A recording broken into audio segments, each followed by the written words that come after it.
Et un jour, j'ai un copain qui a vu ça et en gros, il s'est payé ma tête. Il m'a dit non, mais tes papilles gustatives à cause de ton régime, elles sont complètement éclatées. Et là, tu mangerais vraiment n'importe quoi. C'est un outrage. Et en fait, mes amis se sont foutus de moi. Ils rigolent encore de moi. Ça fait 4 ans.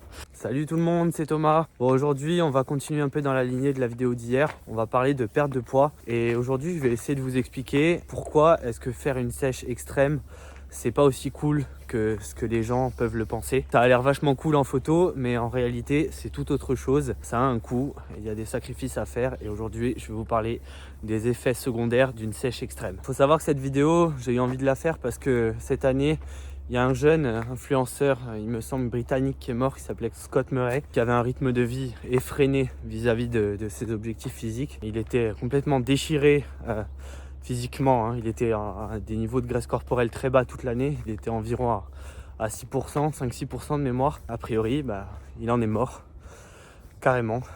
Et aujourd'hui, je vais essayer de faire un petit peu une review de, bon, pas forcément pourquoi ça lui est arrivé à lui, mais en tout cas, à quoi vous vous exposez si vous essayez de répliquer ce que font les gens dont c'est le métier, en tout cas qui se mettent dans des conditions extrêmes pour le faire. Bon, déjà, le premier effet secondaire qui est généralement pas top et qu'on voit de suite, c'est le fait qu'on a tendance à perdre de la force à l'entraînement et qu'on a tendance à perdre cette congestion musculaire en fait. Alors pourquoi est-ce qu'on perd de la force déjà parce qu'on est en restriction calorique, donc forcément on a moins d'énergie. Ensuite, parce qu'on perd un petit peu de muscle, forcément, en fonction de la sévérité du déficit. Les tissus contractiles sont capables de produire de la force, on est capable de produire moins de force, c'est évident. Ensuite, il y a aussi une notion du fait que la masse, de façon globale, la masse corporelle qu'on a, bouge aussi de la masse parce qu'elle nous procure des leviers différents. Elle nous procure un centre de gravité, une façon de pousser qui en fait sont meilleurs quand il s'agit de produire de la force brute. C'est pour ça qu'en général, vous verrez que les gens qui sont les plus forts, ça peut se voir notamment au niveau de Strongest Man, l'homme le plus fort du monde. En fait, ils sont tous assez imposants physiquement, ils sont tous assez gros en fait au final. Ils sont pas juste musclés et secs. Ensuite, bien sûr, il y a le fait que comme on a moins de réserves, on a moins d'énergie à disposition, on a moins de réserves de glycogène qui peuvent être utilisées en fait pour produire de l'effort, produire de l'énergie rapidement et donc pour produire de la force. Et en général, le fait qu'on perde de la force, c'est une association un peu multifactorielle à laquelle on peut venir ajouter aussi en fait la fatigue nerveuse, parce qu'en général, quand on va commencer à perdre de la force au niveau d'un déficit, en fait ça va venir d'un coup, un gros incrément. Et en général c'est parce qu'on a touché un niveau de fatigue qui ne plaît pas à notre corps. Et là en fait il va abaisser ses capacités nerveuses dans le but de se préserver en fait. Au niveau de la congestion, qui est quelque chose qui se perd relativement vite au final, c'est surtout un problème de manque de réserve. Donc comme vous mangez moins, l'énergie qui est puisée dans votre corps, c'est surtout vos réserves de glycogène intramusculaire, donc d'énergie assez directe au final. Et vos muscles sont vidés de leur énergie, et donc forcément, vu qu'ils ont moins d'énergie à disposition pour fournir des efforts, vous n'aurez plus cette espèce de sensation de gonflement, de congestion, parce qu'elle vient en partie justement du fait que le muscle soit plein d'énergie.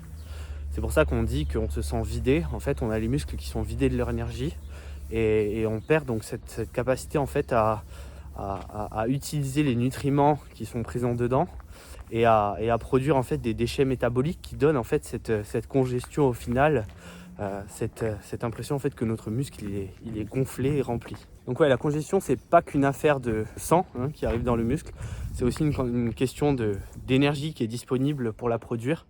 Donc en général, si vous mangez pas assez et que vous allez vous entraîner après avoir pas assez mangé pendant une certaine période, la congestion elle va être assez difficile à ressentir. Donc ensuite, le prochain effet secondaire, c'est l'addiction aux stimulants et à la caféine qui arrive généralement assez vite aussi. Comme on voit qu'on a un petit peu moins d'énergie parce qu'on mange moins, on commence en fait à consommer des choses comme la caféine qui permettent à la fois de nous donner un coup de boost énergétique, mais aussi d'agir comme un coupe-faim naturel. Et au final, on s'en rend pas forcément compte, ça s'incrémente un petit peu automatiquement au fur et à mesure du déficit, mais on commence à consommer plus de caféine sous différentes formes, sous forme de café, sous forme de thé, sous forme de pré-workout aussi.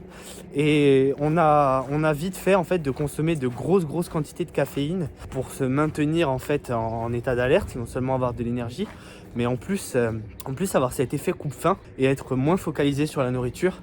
Et c'est quelque chose qu'on voit pas au début. On se dit bon j'ai faim, à la place de manger je vais me faire un café. Et en fait c'est le 6e café de la matinée, comme ça qu'on devient addict en fait à la caféine sans même s'en rendre compte. Alors le problème de cette addiction à la caféine, c'est que ça peut avoir des effets néfastes, du genre impacter votre sommeil.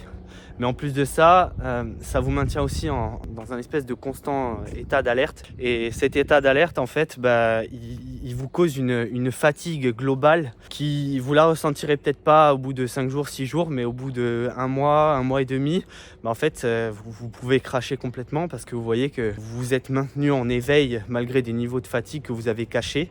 Et en fait, avoir juste une seule envie, c'est de dormir, manger et de plus être capable de faire quoi que ce soit d'autre. Alors le prochain effet secondaire, c'est un de ceux qui m'énerve le plus personnellement, c'est le fait d'avoir envie de pisser tout le temps. Alors pourquoi ça arrive? Il y a une des raisons principales, c'est le fait que notre corps, quand il retient donc de l'énergie sous forme de glucose, donc en fait de glycogène, pour stocker ce glycogène, il a besoin d'emporter avec lui, dans la cellule musculaire, il a besoin d'emporter avec lui des molécules d'eau. Donc de mémoire, il me semble que c'est de 3 à 4 molécules d'eau, je ne me souviens plus exactement le chiffre. Pour entrer dans la cellule musculaire, en fait, le glycogène emporte de l'eau et c'est ça qui fait qu'on stocke de l'eau intramusculaire.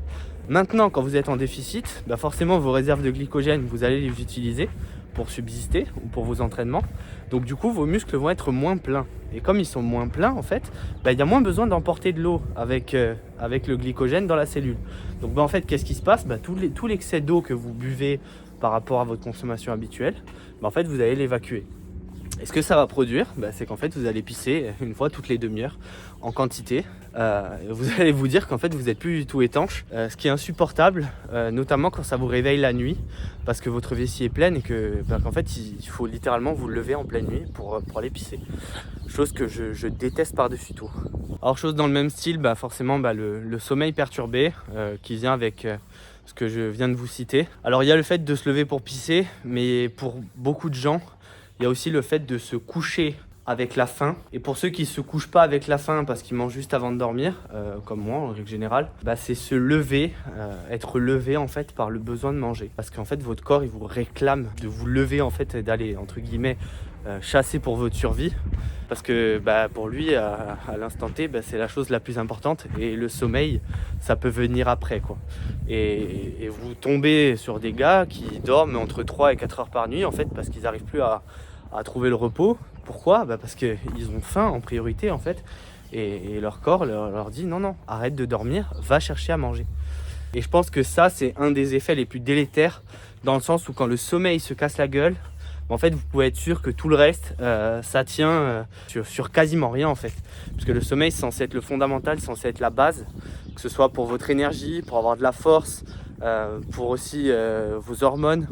Et en fait, une fois que votre sommeil est perturbé et que vous tournez sur 4 heures de sommeil par nuit, il y a de grandes chances que vous soyez foutu en fait et qu'il n'y ait pas de retour en arrière.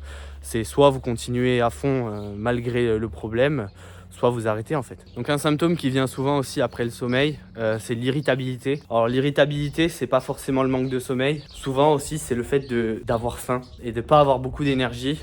Quand on est dans ce setup-là, en fait, on a tendance à vouloir vite finir ce qu'on doit faire pour pouvoir aller manger et pour pouvoir retrouver un peu d'énergie.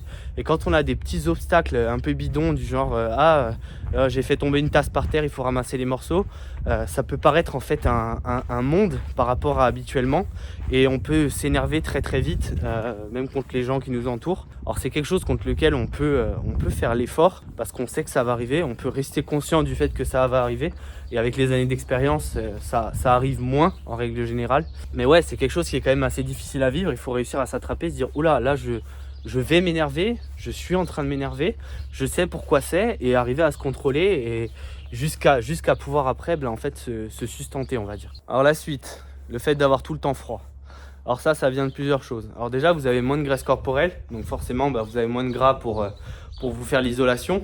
Et ensuite vous avez un phénomène qui est que comme votre corps il est en manque d'énergie, qu'est-ce qu'il fait? En fait il baisse ses niveaux d'activité. Notre corps c'est un peu comme une grosse chaudière, en tout cas nos cellules. Et quand elles utilisent de l'énergie, elles produisent de la chaleur. Et comme là il y a moins d'énergie et que forcément le corps va produire moins de mouvements, va ralentir son rythme cardiaque, sa respiration, ainsi de suite, en fait vous allez avoir moins de chaleur émise par votre corps de façon automatique et vous allez vous retrouver en fait à avoir un niveau de chaleur qui est plus bas que par rapport à d'habitude en fait. Et c'est pour ça que vous pouvez avoir froid. En général, avec le froid, il y a la fatigue extrême qui arrive, c'est-à-dire vraiment le fait d'être léthargique, le fait de devoir vous traîner, vous êtes en chaussons, vous devez monter à l'étage, il faut vous traîner pour vous monter les escaliers, genre c'est le truc le plus horrible à faire de la journée. Il faut savoir que la léthargie, elle reste pas toute la journée. En règle générale, vous arrivez à trouver de l'énergie autour des moments où vous mangez, vous arrivez à trouver de l'énergie autour des moments où vous vous entraînez. Et après, c'est en gros entre un tiers et une moitié de journée où en fait c'est horrible et il faut survivre le reste de la journée en attendant le lendemain ou la prochaine période où vous allez pouvoir manger ou trouver du repos en fait. En général, quand on est dans ces conditions-là, inutile de vous dire que votre vie sexuelle, elle n'existe plus. Là, vous n'avez plus de désir, vous n'avez plus envie.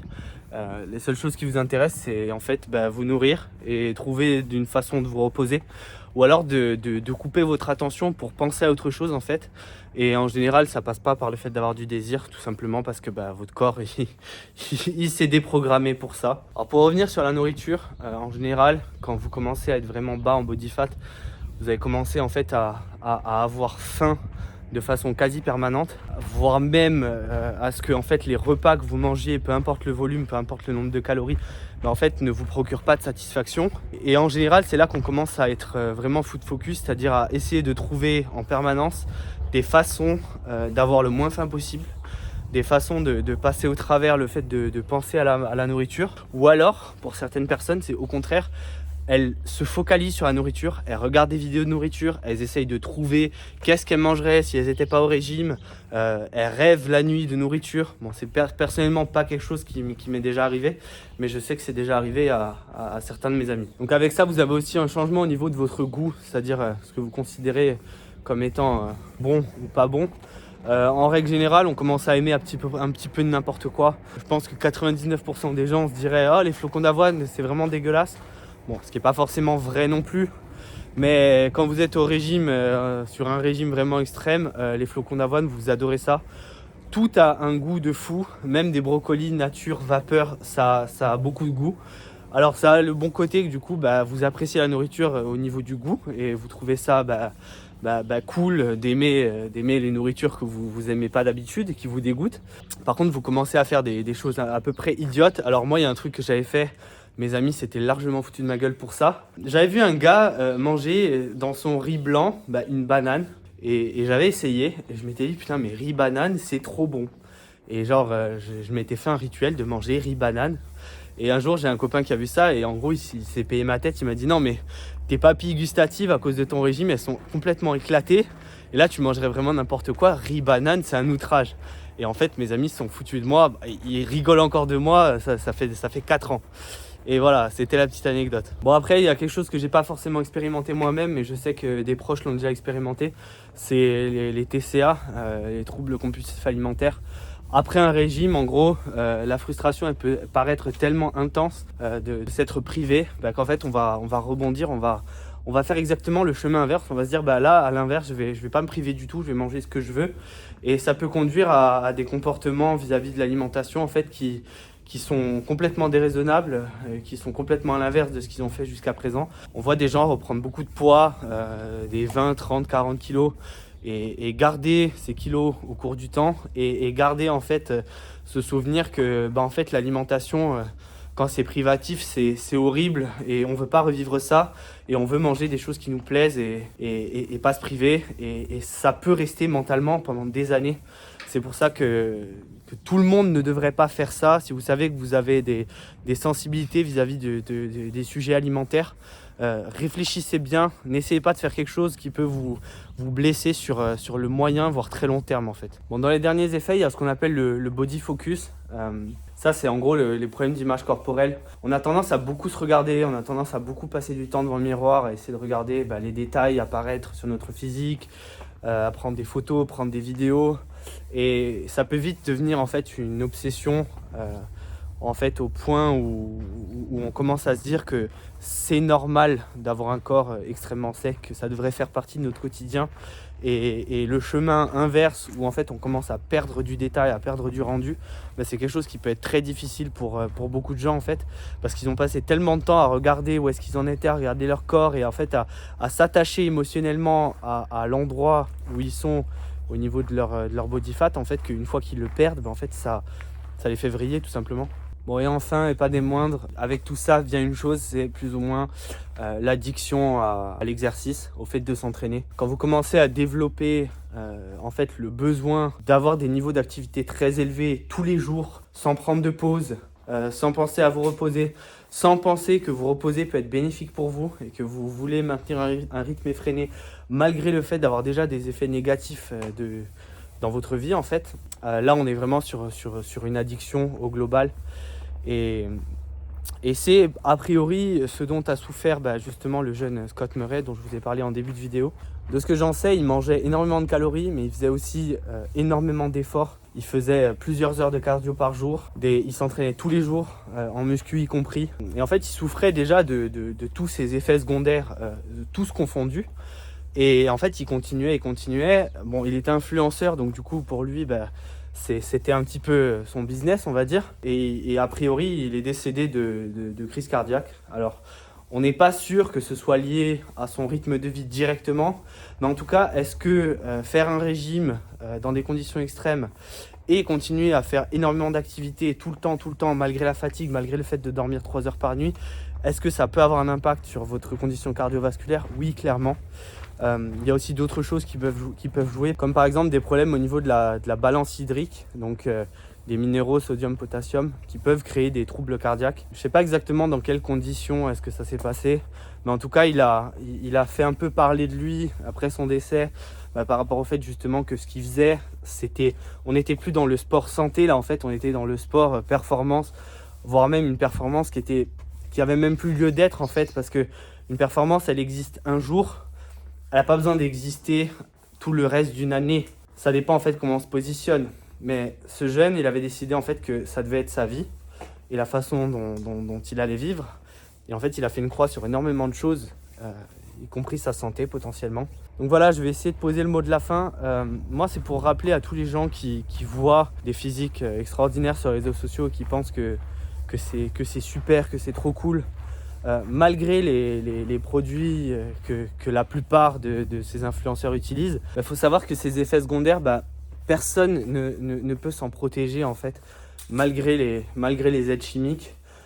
Ces choses-là peuvent arriver et arrivent en règle générale à tous les champions, même qui sont assistés. Et c'est des rythmes de vie qui ne correspondent pas à l'idée qu'on se fait du fait d'avoir un corps sympa, d'être en bonne santé, de pouvoir s'en servir. Et c'est pour ça que mon conseil numéro 1, quand une personne me parle de ses objectifs et quelqu'un est débutant au final, c'est un conseil que je sors d'un youtubeur que je suis qui s'appelle Greg Doucette et qui dit: tu vois ton physique de rêve, ferme les yeux, imagine-le, oublie-le, ça n'arrivera pas. Et maintenant imagine-toi la moitié de ce truc-là. Et là ok, peut-être on peut commencer à bosser. Et moi ma philosophie en gros plus ou moins c'est faire 20% du travail qui peut donner 80% des résultats. Après, si on peut faire plus et que ça rentre bien dans le cadre de nos vies, ok, on peut faire plus. Mais ne jamais essayer de forcer le 100% quand il n'y a pas de retour sur investissement, qu'il n'y a pas d'argent en jeu derrière, qu'il n'y a pas de business, qu'il n'y a pas grand-chose en fait. Et même s'il y a quelque chose, il faut que le risque il soit bien géré. Voilà, n'oubliez pas, quand vous voyez Jeff Said sur les réseaux qui est déchiré du matin au soir toute l'année, déjà on ne sait pas ce qu'il fait. Et ensuite, on ne sait pas non plus de quoi il souffre pour pouvoir maintenir ce physique-là. Si c'est pas lui, c'est un autre qui souffre d'autre chose. J'en vois plein. Il suffit en fait d'aller chercher l'information. C'est juste qu'en règle générale, nous, ce qu'on voit, notre cerveau il s'arrête à « Oh, j'ai vu un truc cool, je veux ce truc cool, qu'est-ce qu'il fait? Ok, je vais faire pareil. » Et c'est pas forcément réaliste pour la plupart d'entre nous. Et en fait, c'est au-delà de ne pas être réaliste, c'est pas sain. Posez-vous toujours la question en fait de jusqu'où vous êtes prêt à aller et pour avoir quoi en retour. Parce que ces choses-là, au final, le physique, c'est extrêmement éphémère. La santé, par contre, je pense que c'est une affaire d'années. Donc à vous de voir en fait ce qui est la priorité dans vos têtes. Et n'oubliez pas, quand vous faites des choix, en fait, ne mettez pas tous vos œufs dans le même panier. Ne décidez pas que de toute façon c'est ce que vous voulez, quoi qu'il arrive, envers et contre tout, et que vous changerez jamais d'avis, et que vous, en fait, vous êtes prêt à tout sacrifier. Généralement, avec les années et l'expérience, on se rend compte que on avait beau le penser, ça pouvait être en fait une façon de penser un peu merdique et une mauvaise décision. N'oubliez pas que si les gens autour de vous qui tiennent à vous vous font des remarques constructives, sans essayer en gros de vous dire moi j'ai pas envie que tu fasses ça, mais qu'ils essaient juste de vous dire qu'ils s'inquiètent pour vous, en règle générale, il faut écouter. Bon voilà, j'espère que ça vous a plu. Maintenant, moi je vais repartir au boulot. Si vous avez aimé, likez, commentez, abonnez-vous. Et puis moi j'essaie de vous retrouver assez rapidement pour d'autres sujets qui peuvent vous intéresser. Allez, ciao!